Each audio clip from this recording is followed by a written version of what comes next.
Good morning, everyone. My name is Will Marie Newton, and I'd like to thank you for joining us today. Today's presenters are Patrice McCarthy, Deputy Director and General Counsel of CABE, and Sheila McKay, Senior Staff Associate for Government Relations from CABE. Should you have any questions, please type them in the chat box, and we will answer your questions after the presenters have concluded their discussion. If you have any questions after the webinar has ended, please feel free to email our presenters, and they will answer your questions at their earliest convenience. Please note that this webinar will be archived on CABE's website under Professional Development. Now I'd like to turn it over to Patrice and Sheila. Thank you so much, Will Marie, and for all the work you do to make sure that we're able to bring our virtual messages to our members. This webinar this morning is going to be a little different because normally we wait to do a webinar until we have a whole lot of very specific information that we can convey to you. What we have now is a general outline about the procedure for reopening schools in September. We know that there will be more information coming on Monday. The State Department of Education plans on putting out a 50-page guidance document. But we thought it was important to have the opportunity to share what we do know with you now before the weekend, and know that we will do a second webinar with obviously much more detailed information next Tuesday at noon. That assumes that the guidance document is released on Monday. So plan on Tuesday at noon, and Will Marie will be getting that information out to you. CABE did send you late yesterday the materials that were released at the press conference by the governor and Commissioner Cardona. And that gives you, again, the basic information at this point. I think as we begin this conversation, the takeaway I have from the discussions that we've been having with board members and the opportunities that we've had to have input to the State Department of Education as they've been developing the best guidance that they can based on the health metrics, is that flexibility will be the only constant. And that's a quote from Commissioner Cardona from the press conference yesterday. It's clear that everyone is going to have to get comfortable with the uncertainty and to tolerate the ambiguity, because in order to move forward, things will be changing, guidance will be changing. Hopefully the health metrics continue to improve. So I know that our president, Don Harris, who's the chair of the Bloomfield Board of Education, is on this call, and he would like to make some opening remarks. Don? Patrice and Sheila, Yeah. You can hear me okay? Yes, we can, and so can everyone else. I want to thank you for everything that you do and you continue to do on behalf of the CABE organization, which is, charged with doing the best they can for all of our children in the state of Connecticut. As an opening from me, representing all the CABE personnel, I am concerned. I'm concerned about our children as formal plans are still being put together. I'm concerned about the preparing our students to re-enter the classroom.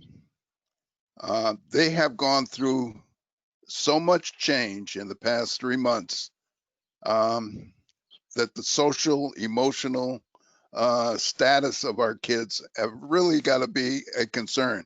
There's got to be anxiety on their behalf as they prepare to re-enter school.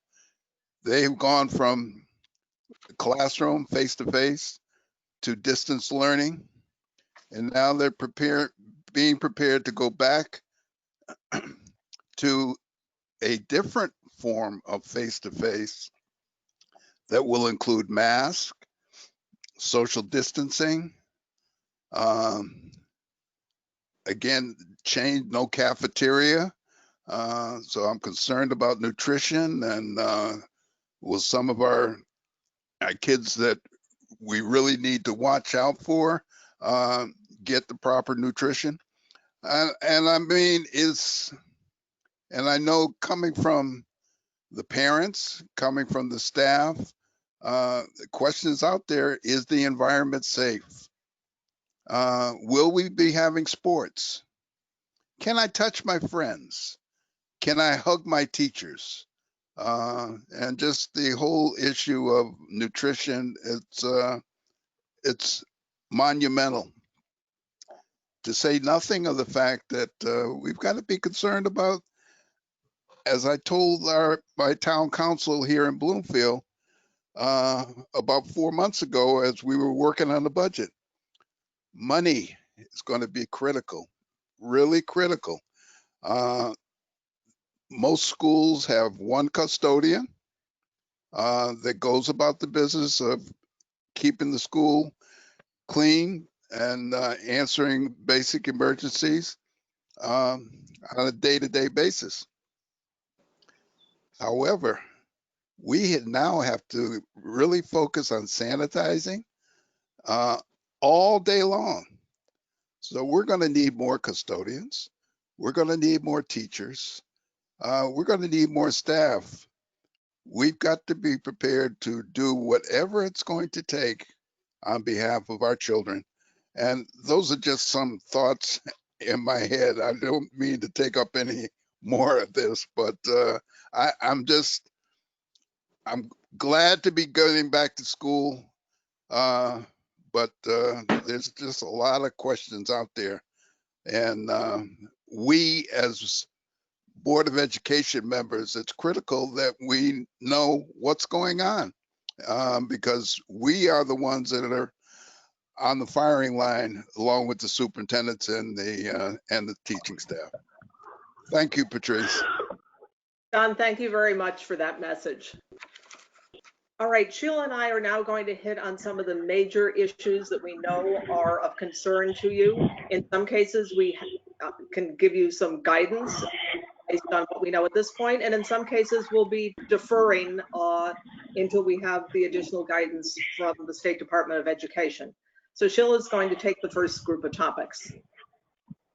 So we have questions. We know you have questions. So I would probably start by saying, you know, the advice that you have offered and the questions that you have heard and the questions that you have asked largely have been heard in terms of the fact that this will be a local document.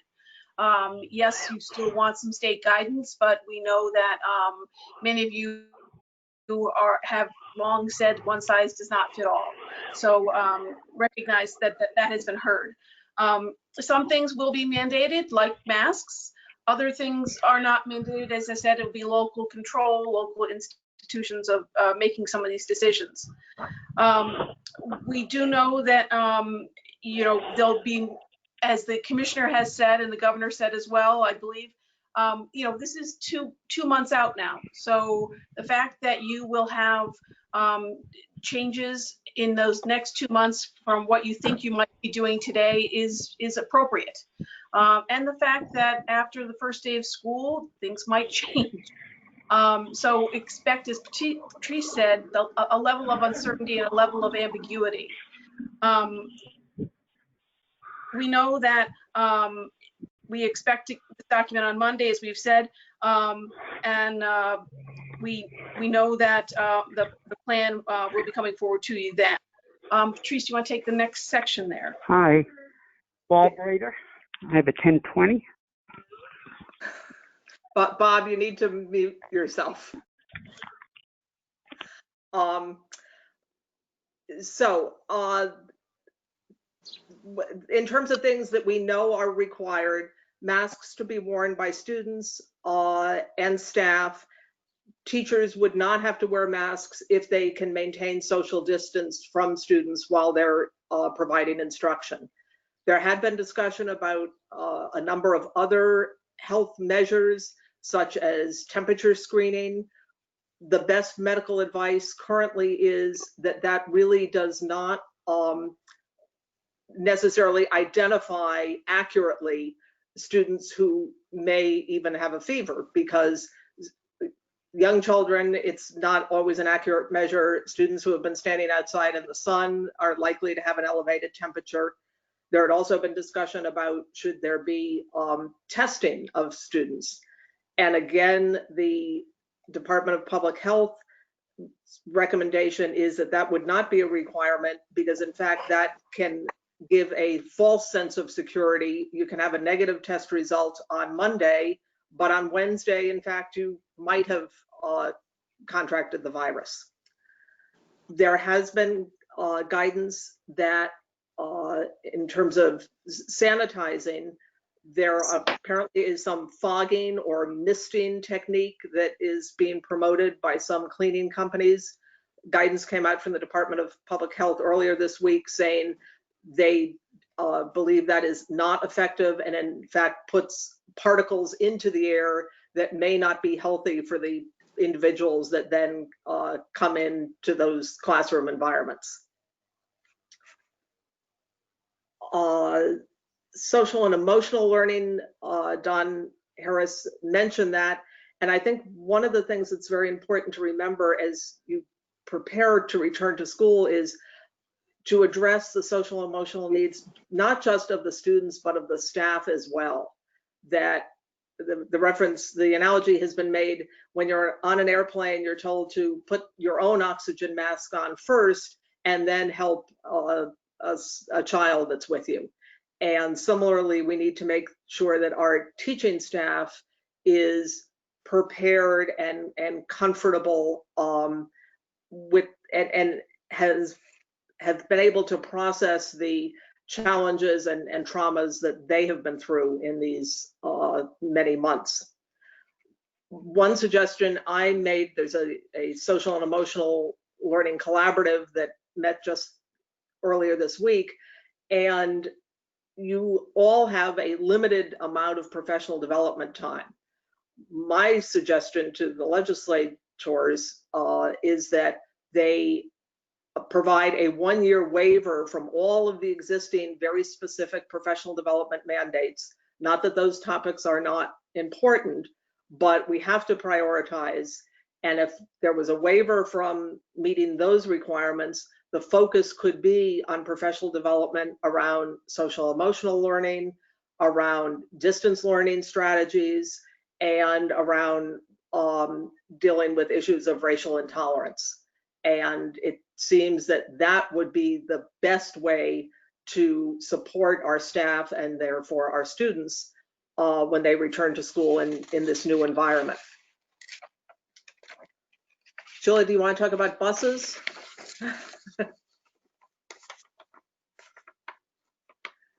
Sheila is somewhat frozen. It looks like she has a bad connection. All right. I'll start talking about buses, and when maybe Sheila can call in. The issue of transportation was obviously a major concern when the summer school guidance came out and said that you essentially could only put 11 or 13 students on a full-size school bus. Obviously, that was not going to work as a transportation option. Even if you had the money, there simply aren't enough buses or drivers to be able to transport students in that manner.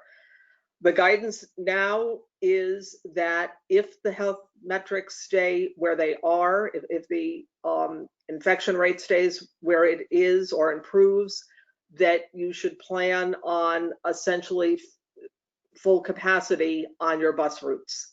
Masks will be required for the passengers and driver, and it is recommended that at least in the fall, there be an adult monitor on the bus so that to help students enforce the keep the mask on during the transportation run.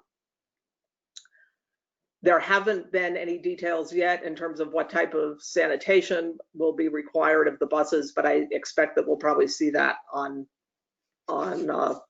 Monday. I'll keep going. Hello. And we'll get, yeah, is Sheila there? I'm back. You may not see me, but I have arrived again. Okay. Do you want to talk about classrooms, Sheila?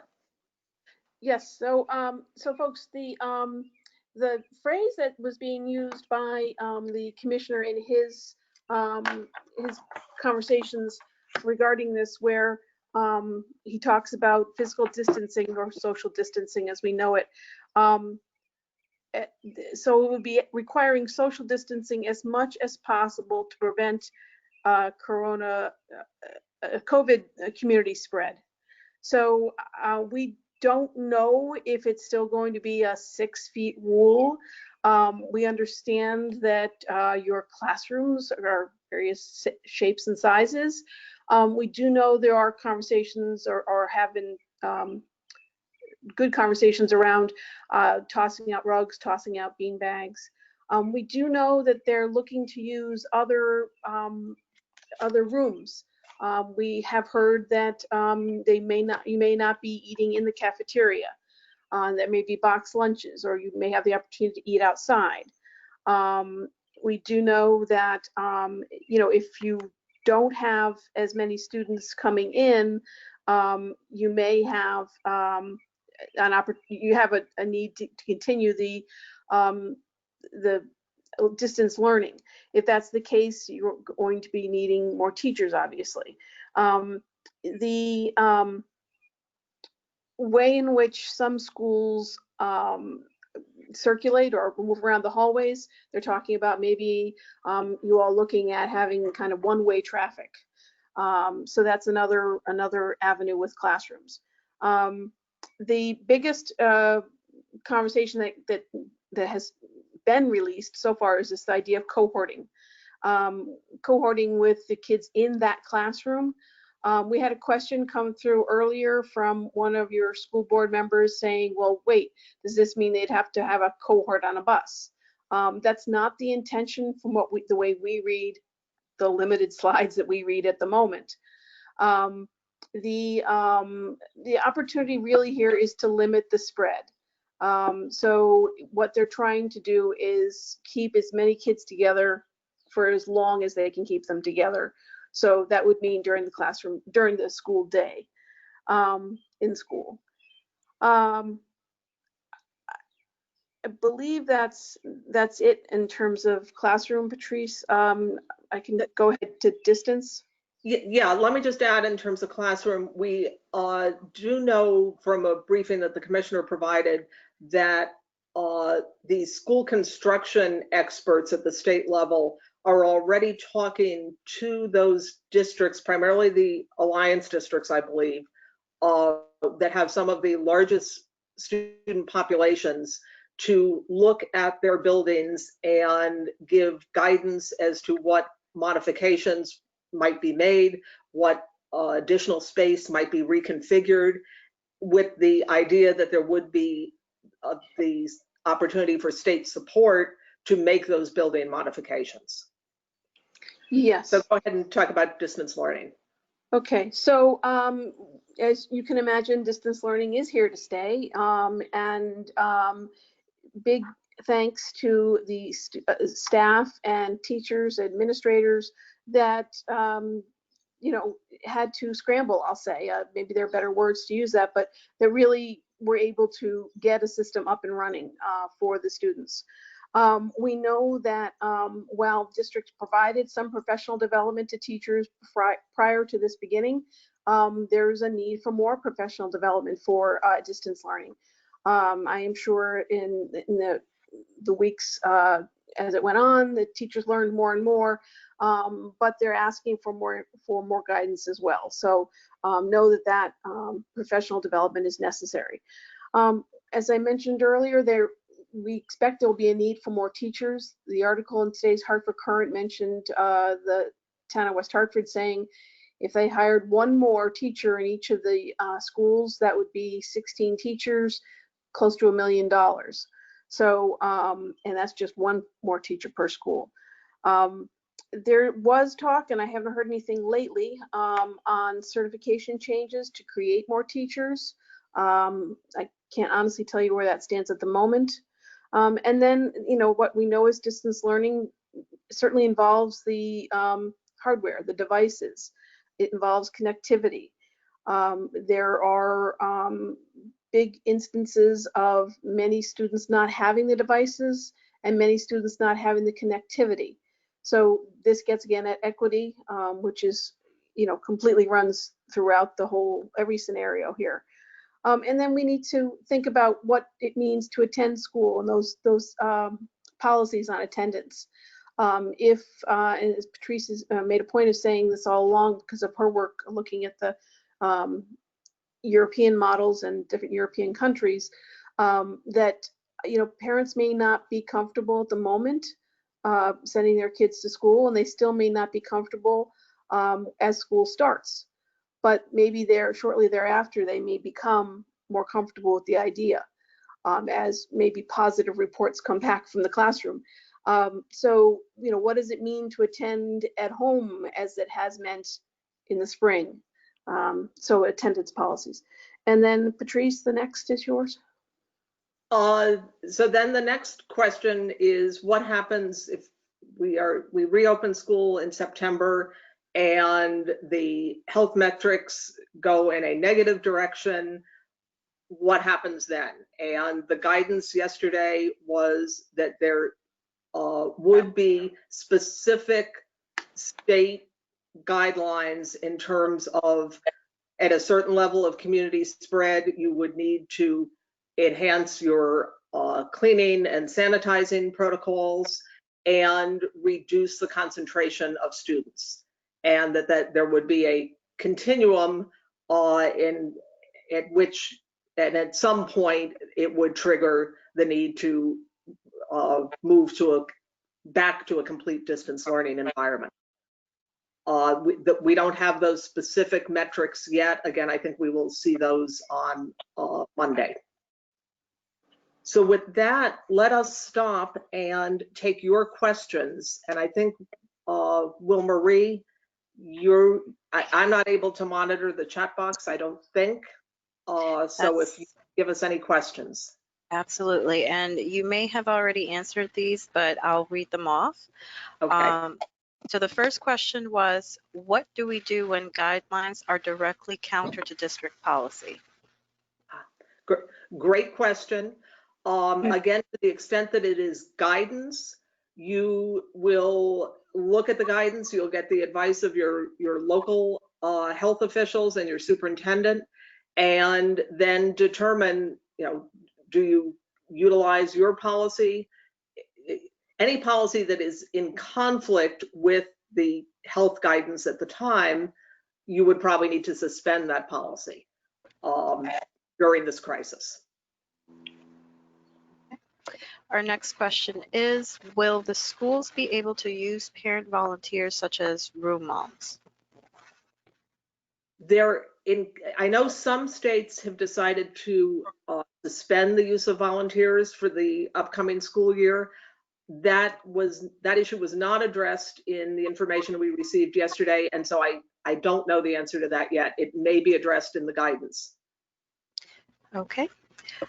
Our next question is, can you elaborate on what you mean by full capacity of buses combined routes? I think he's asking if they're going to combine routes.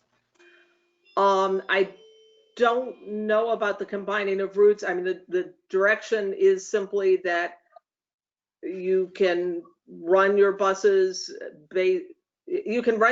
at capacity based on the current guidance. Okay. Joyce? Obviously, you may have, sorry, Will Marie, you may have some families that say, I'm going to drive my child to school initially, but at some point that family may say, no, I want Johnny to resume taking the bus.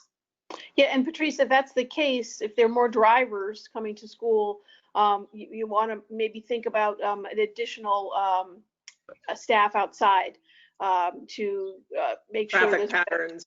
Traffic pattern, exactly. Yep. So the buses can get through and that the parents are not clogging that pathway. Yeah, and to that, Joyce asks if buses are at capacity and children are sitting next to each other, how can they be expected to keep whatever social distancing in a classroom? It's clear that the strict parameter of 6 feet of social distancing is not required in Connecticut's reopen plan. The classroom guidance speaks to as much social distancing as is possible. And, you know, clearly students sitting next to each other on a bus are not very distant from each other. You certainly would have the option, if you chose to do so and could afford to do so, and had the buses and drivers to reduce the capacity that you would normally use. But I know that that is a significant fiscal consideration as well. We have another question from Christopher Wilson. Any certification waiver to provide, sorry, I lost my place. Okay, to provide flexibility of admin to increasing teaching staff? There is, yeah, go ahead. Go ahead. Okay, so there is on calls that we have had, I would say is as far back as 3 weeks ago is the last time I maybe remember conversations. The department is looking at certification potential changes. I don't know what those are, and we've not seen any guidance or any changes in documents come out yet, but they know that they are thinking about that. And Fiona asks, is there a limit to how many students can be in a seat of the bus? Some of our buses have 3 students per seat. In addition, will they be waiving the requirement to have a seat for every child in the case of evacuation? If so, that may allow us to have parents sign a bus waiver. There is nothing in the information we have so far that changes anything in terms of the parameters for seating on the bus. The issue, I'm not sure there's a state requirement that there be capacity for evacuation by bus, so I'm not sure that that actually impacts this. Our next question from Patricia. I am wondering if there is any progress on certification waivers, i.e. chorus teachers who may not be having students sing. By reassigning teachers like this, we could create a few extra classes to be covered by certified teachers. Again, I think the department is definitely looking at a number of issues around certification, around perhaps getting individuals who are close to completing the certification process, perhaps giving them a temporary certification. I do also know that there is concern about not losing the arts from our curriculum, and that there are particularly music teachers who are looking at creative ways of delivering instruction to their students without having them necessarily face-to-face in the chorus room. Yeah, we've seen some wonderful tiles of students singing. Our next question from Sean, with regard to distance learning, is there conversation at the CEA level for consistency with expectations for live teaching rather than leaving that to own town and district decisions? I don't know whether the unions have discussed that issue. I haven't heard, I'm not aware of any conversations, no.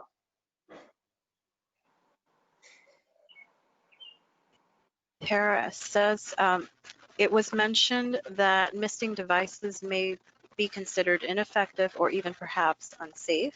Does this include electrostatic antimicrobial sprayers? Is there more information about this somewhere? There is more information. If we haven't posted it to the CABE resource page on our website with the COVID resource page, I'll make sure it does get posted there. Give us maybe a half hour after this webinar ends and check for it there. Next question is, with so many required changes to policy items, will CABE be looking to draft recommended COVID-type policies for topics like attendance, illness, mandating masks usage, etc.? Absolutely, and I don't know, Vin Mastaro, if you want to make any comment on that, if you're on this call.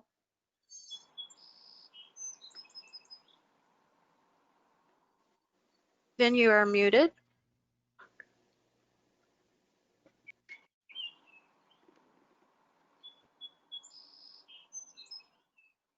Vin?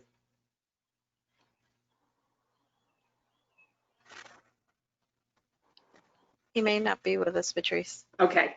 I absolutely know that CABE's Policy Service Department will be providing as many resources as they can to you in terms of sample policies. Okay. Eileen asks, is it realistic for purposes of safety for teachers to be teaching without a mask? If they can distance, yes, but not if they're not able to distance. And I know there are some teachers have considered using the face shields so that students would be able to see their facial expressions, their mouths, and obviously this is a significant issue for teachers of the hearing impaired. Next question. I am getting many questions and concerns from parents with children entering kindergarten and parents in general about the masks mandate. This just doesn't seem feasible to make the younger kids wear masks. How will this work with speech pathology? How will it work with these younger kids? Yeah. And we recognize that is a challenge. One thing that we can look to is the experience of other countries around the world who are further along in the reopening process. And what they found was that students are amazingly adaptable and that they do, in fact, are able to comply when they know this is what we do. I know it'll be a challenge. I think to the extent that families can be working with their children, particularly their young children, to help them get used to this this new normal in order to be able to go to school. Okay. Next question, can we ask the state for bus waivers, meaning can parents choose to opt out of busing for the year so that we can get a realistic count of how many students will need bus services? I'll start and then Sheila may want to comment. In Connecticut, transportation is part of the right to a free public education. That is not true in all states. I'm not particularly optimistic about the state allowing you to get waivers that would extend for the entire school year because the circumstances change and the family car may break down. And so I think that would be a challenge.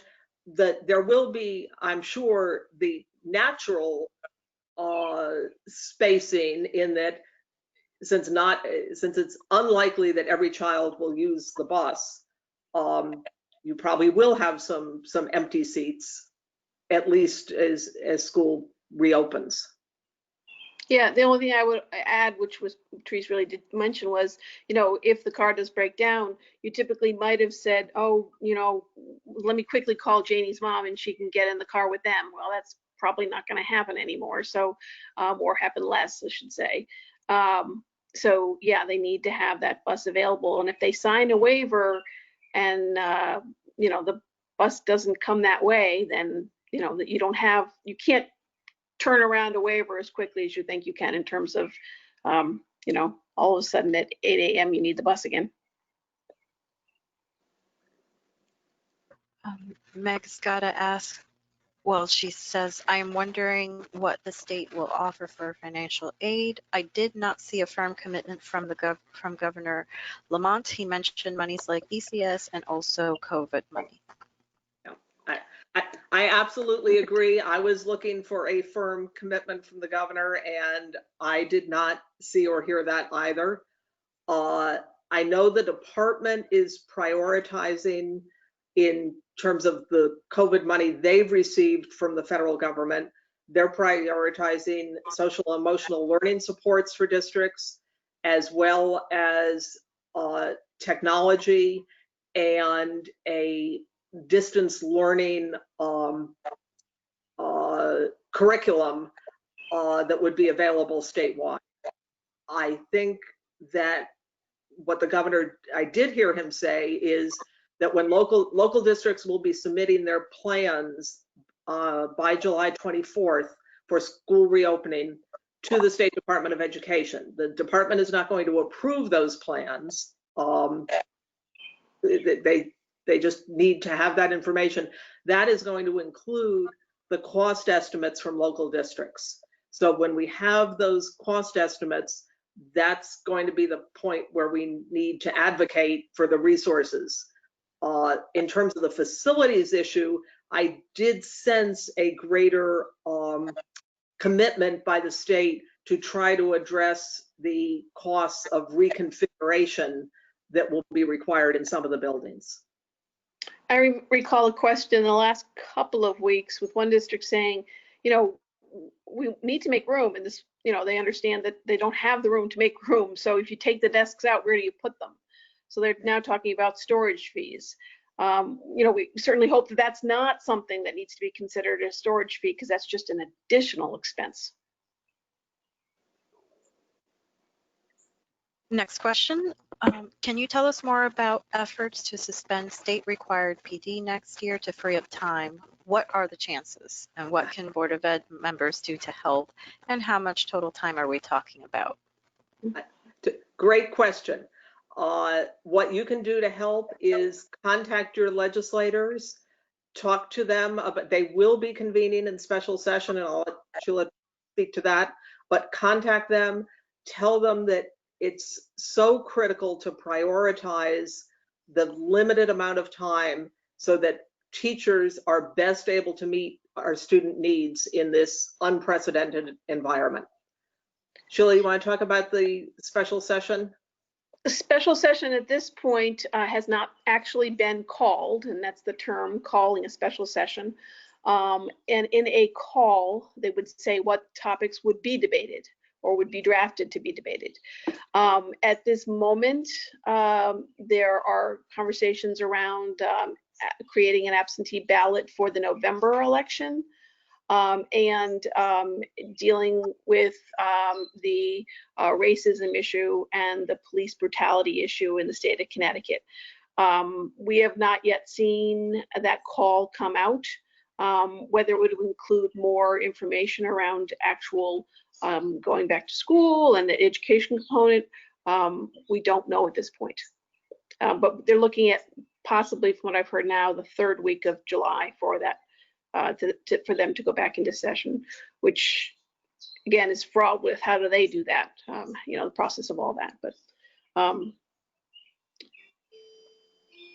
fortunately, we're not responsible for the process for reopening the legislature. right. Okay, next question. Yesterday, there was some talk about liability. Are the schools and Board of Ed's protected from liability should the schools have an outbreak? That liability is always among my favorite questions. You have governmental immunity. If you are following, my advice is that if you are following the guidance that has been issued, while someone can certainly sue you, the likelihood that the district would be held responsible for an illness is fairly remote. An analogy is you have playgrounds. Sometimes students do get injured on playgrounds. If you're maintaining the playground equipment appropriately, that becomes an unavoidable accident, not an act of negligence by the school district. And Patrice is right. That is the example that was given yesterday. Okay, next question. Cohorting might work for elementary schools, but we already know that cohorting will be an issue at middle schools and high schools. Will the state be considering revising graduation requirements and other curricular requirements, especially if we need to run shorter days or close one school but not another, or if there needs to be a hybrid model of educational delivery? They have not discussed modifying graduation requirements, and I think we're pretty clear about maintaining the 180-day school year, recognizing that just as it happened in the spring, the time, if you do have to move to a hybrid model or a full distance learning model, those days do still count as instructional days, even though they look somewhat different. Okay, next question is, what do the guidelines say about providing specials and recess at elementary level? And what guidance is offered for a protocol in the event that a student or staff member tests positive for COVID-19? We've not seen any guidance yet on any of those issues. That may be something we see on Monday. And I think there was also, from a briefing we had with the commissioner, the expectation that even the document that comes out on Monday is not going to answer all of the questions. That some of these issues will continue to be discussed over the course of the summer as we continue to see how the health situation evolves. Next question, we have heard, or have you heard anything about special education students who may not be able to wear a mask, or speech therapy recipients? Not specifically with respect to special education students, but if there is a medical situation that makes it impossible for a student to wear a mask, there would be an exemption for that. Will there be a waiver or an exemption for students whose parents will not send them back into the classroom and want to only participate in distance learning instead of traditional homeschooling? I believe I heard the commissioner or the governor say yesterday that distance learning needs to remain an option for families. I don't have details as to what that needs to look like. Obviously, if you have your classroom teachers in the classroom, they can't also be necessarily providing distance learning. Although there are some platforms that allow a student to participate remotely, so maybe that would be an option. But the department is going to make available this learning hub that, while I haven't seen it, seems to be a resource that would make curriculum available in a virtual environment. Next question. Can we ask the state for clarity on masks and social distancing?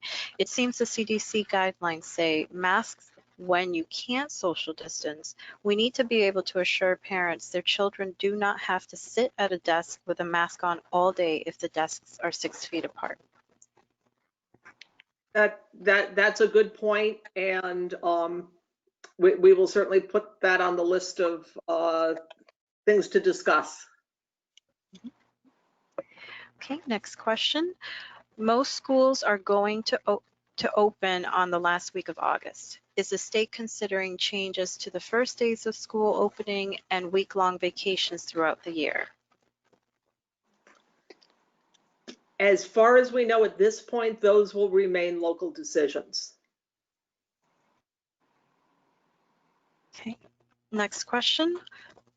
Do you know what the purpose of the submitting each district's plan to CSDE by 7/24 is? Is there no approval process? Concern is the variation of the plans from town to town. I think I can just take it to Patricia. I think the reason for doing that is so that the state is aware of what's happening locally, and there may be some best practices that can be borrowed from town to town. So it's my understanding, and I'll just use the word clearinghouse, that the state is acting as that opportunity to gather that information. As Patrice also did say, there also that does show then the costs associated with it. So if a very small district is paying an inordinate amount of money for X and another small district is paying less than that for X, maybe there's an opportunity for some joint purchasing. Maybe there's an understanding as to, you know, how prices are rising in certain areas where they maybe shouldn't be rising. And then, you know, how they're looking at staff too. So there's a number of reasons why it's appropriate for the state to have a plan submitted to them.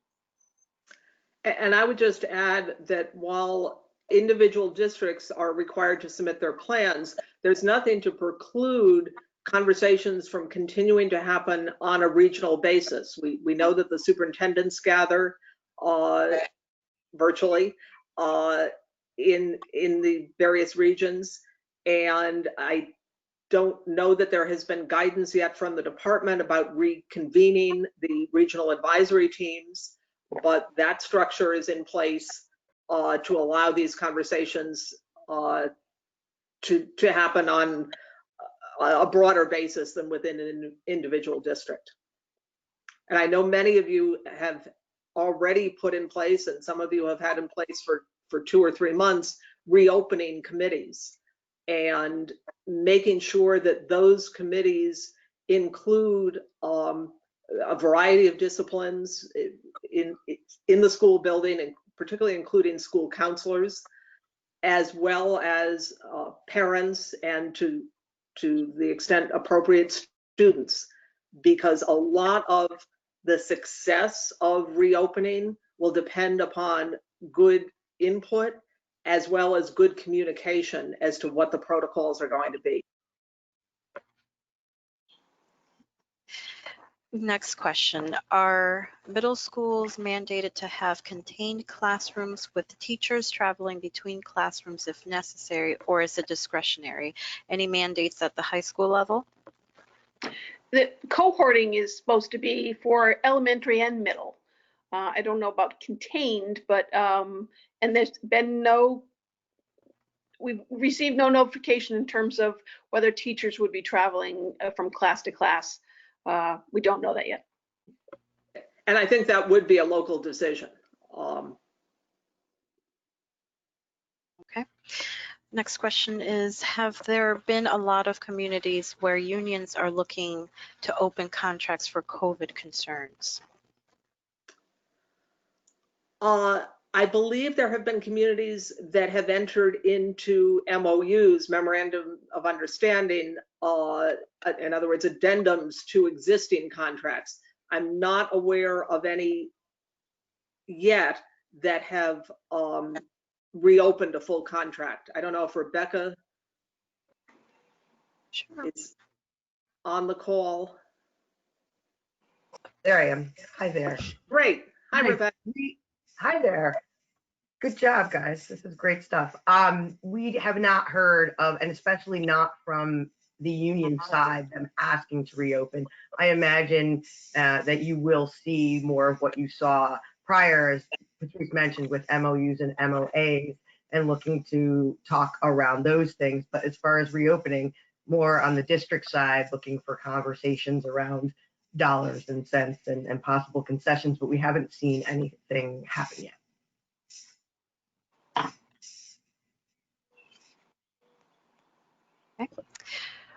Next question. The next two questions are the same.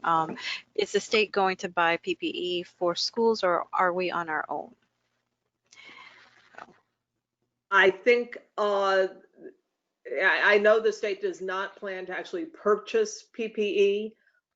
The State Education Resource Center is coordinating bulk purchase and sent out a survey to districts probably about a week ago to assess their need for various supplies.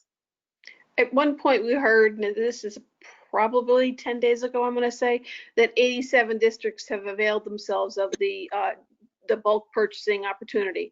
I imagine, it's jumped from 87 by now.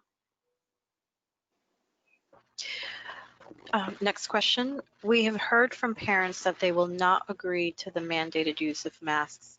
Any guidance on how districts should be handled for those families who will send students to school without masks? Many students have health issues and some have learning differences and other special needs that masks will have a negative effect for the student. I think you're going to have to handle that on a case-by-case basis. If the child has a medical note that says they cannot wear a mask, that's one situation. If the parent simply refuses to send them with a mask, I would expect that districts would have masks available for those students. And under the state requirement, you have to wear a mask to go to school in September unless you have a medical exemption. So I think part of it is helping parents, helping families understand that this is actually not the local district making this requirement, that this is a state requirement, just like you have to be wearing a mask to go into a grocery store right now. Okay. Next question. Do you expect that the state will direct on Monday that if there is any closing, districts once again will be required to maintain on staff and all paras and etc.? I can't anticipate whether or not that will be part of the document that comes out on Monday. Okay. Next question, can face shields replace masks for students and teacher, or is it only teachers can wear them if they social distance? I don't think we have any specific guidance on that yet. Not that They I'm only referred to the term masks, but clearly the shields do serve the same purpose, I believe. And has there been discussion about using plexiglass type materials to build barriers around students and teachers' desks so that they do not have to wear masks in the classrooms? I have not heard that. That to me there's a cost associated with doing that, and then that creates more barriers, albeit plexiglass barriers, but barriers that can't be easily moved around. I think there has been some discussion of perhaps plexiglass in front of a teacher desk so that while the teacher was delivering instruction behind their desk, they would not need to be wearing a face cover. Yes. Okay. This question asks, can we ask the state to recommend the best masks that balance safety with comfort, both breathability and keeping kids as cool as possible? Also to recommend materials, since many families want to make their own masks. We can certainly ask. I don't know. We can certainly ask. I'm putting it on my list. Okay. And I know we've come to 11 o'clock, but we do just have a couple more questions if you want to continue. Let's go ahead and take those. Okay. So will the school be expected to provide a mask for each student each day, and can students bring their own masks and reuse them every day? I think it is certainly anticipated that students are encouraged to bring their own masks, but I would also recommend that schools have a supply available for the student that forgets a mask one day. Of course, remember, if they're coming by bus, they're supposed to have a mask on the school bus. Okay. And has the state spoken to unions to discuss allowance for educators or teachers being recorded or on film if classes need to be streamed for students who choose to remain home? Any discussion on waivers to address privacy issues and concerns? I know the privacy issues have been discussed. I'm not aware of any conversations between the state and the unions around those issues. Has there been any discussion on vaccine exemptions for the start of school? Many families postponed routine vaccinations this spring and summer. I believe there was guidance that came out from the Department of Public Health after consultation with pediatricians. I will look for that, and again, if we haven't posted it on the COVID resource page on the CABE website, we will post that. My recollection of the guidance was that children should, that the vaccinations should take place, and the pediatricians felt they had the capacity to accomplish that by the beginning of school. Okay. Will there be separate guidelines for athletics? We don't know, and we await those decisions. I do believe they certainly were waiting to see what the back to school guidance was before that document came out. Okay. Let's see. During the meeting yesterday, it was mentioned that the state was working on building a stronger online curriculum delivery for equity and access. For some districts who have not had access to technological resources in the past, we have suddenly become a one-to-one district. Do you think the state will direct districts to align resources and funding to provide training and mandated hours for teacher training in this area? I don't necessarily anticipate that the state is going to mandate that, but we do believe that if local districts had a waiver from the existing state mandated professional development for 1 year, you would be able to make the choice to make that a significant part of your professional development. I know some districts have been very successful in supporting their teachers in distance learning and providing teacher mentors to those teachers that struggled with that. And yet other districts are in a very different place where that would need to be a priority. A number of years ago, the state did look at the number of hours associated with professional development, and it was upwards of 60 hours a year for professional development. I do have to expect that some of that wasn't necessarily annually, but it could be as much as 60 hours a year. So they did make some changes. I guess it was 2 or 3 years ago. So it's down from 60, but it ramps up. So we'll see what changes can be made. Okay, I think we've pretty much covered most of the questions. If you want it. Terrific.